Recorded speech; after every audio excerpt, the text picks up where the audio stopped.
Guys, akkam jirtu? Egaa har'a viidiyoo tokko isiniif qabadheen jira. Egaa viidiyoo kana dura horii YouTube chaanalii keenyaaf haaraa taatan asumaan subscribe gochuun dagatinaa isiniin jenna.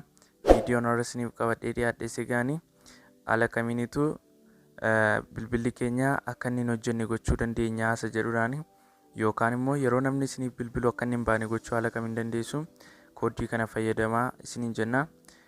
Egaan innis star akkuma beekamu gaa staariin eegaltu 2 1 star 8 5 7 hashtagii gootanii lafa bilbilaa sanatti buutu jechaadhaani.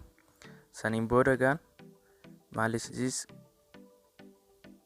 my code started call forwarding unconditionally registration was successful. Okay, gootu akka isa duraatti deebi'uuf koodii kamiin isa duraatti deebi'uu dandeenya isa jedhuuf immoo innis kunoo koodii kana hashtag 21 hashtagii gootanii irratti bilbiltu bakka duraatti immoo haala kanaan deebisuu ni dandeessu jechaadhaani.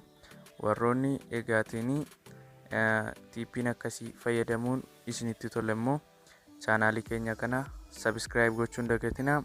Asumaan immoo telegram chaanaalii koos join godhuun dagatinaa. Description box jalan kaa nagaatti.